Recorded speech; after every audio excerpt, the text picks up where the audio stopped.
So, I recently talked about why it's so important to speak out your problems, like to bring them into the light.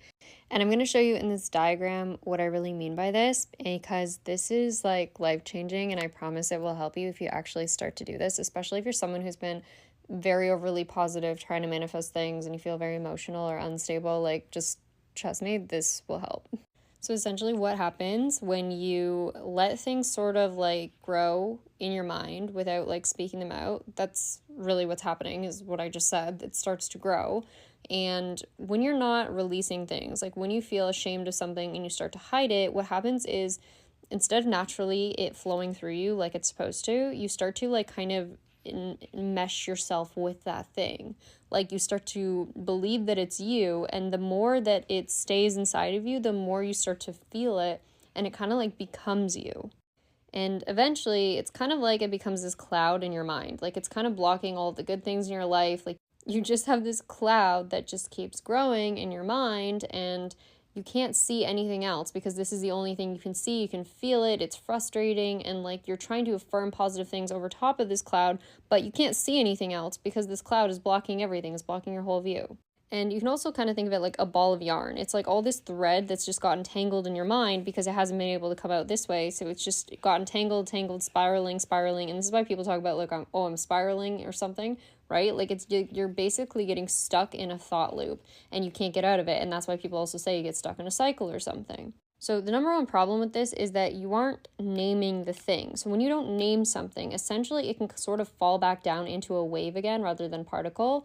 And in that phase, it sort of can just like blend with whatever is there. Like it can, again, like become a part of you because it's acting in waveform rather than particle. And so the most important thing you can do is to start naming your problems, because again, it has no name, and so it can literally just blend with everything and sort of like thread itself through all these areas of your life without you even really knowing that it's happening. And that's what happens when you like keep something stuck in your subconscious. You might not even realize that it's there because you haven't been naming it, but it's affecting all these different areas of your life because it's just threading itself through them all. But then as soon as you name it, it's like you start to break this mess into little pieces, because words are the breakdown of something. That's what people are like, here, let me break it down for you. It's the breakdown when you use words. So you're breaking down this massive energy into smaller pieces, because essentially what this is a potential energy cloud. Like it's a cloud of energy that's gotten stuck in your head.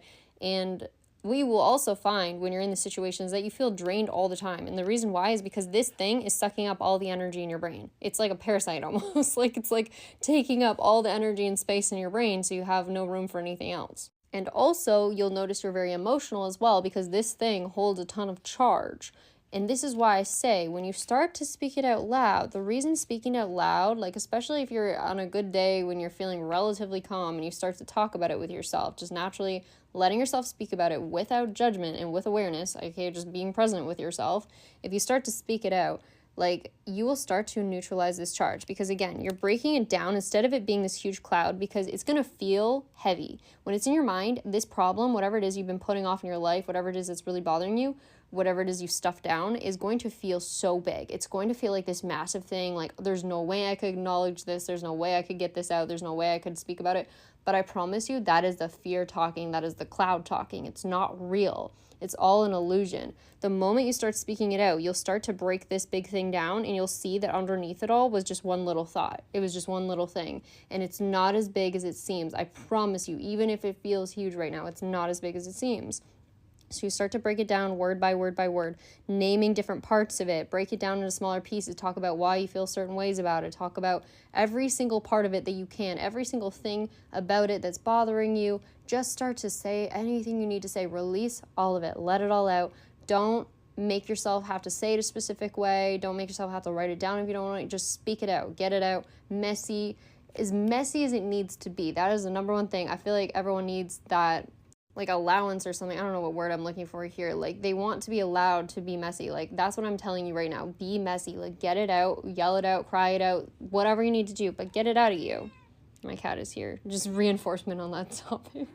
But essentially, the more and more you do this, you're going to continue to break this large charge down, and eventually this thing that once seemed so big is now going to start to feel small. And the smaller you can make it, like the smaller it starts to become, like as you basically start to get rid of these layers around it, because think of it also kind of like it's like this in your mind. Like it's something that's like built up all these layers over years of conditioning, like years of it just repeating.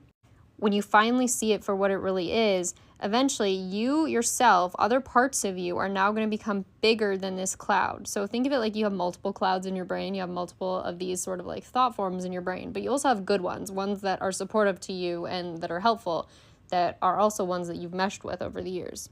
Eventually, like I just said, those positive thought clouds, the good ones in your brain, are going to become big enough now to overcome this fear, because you have made this fear small.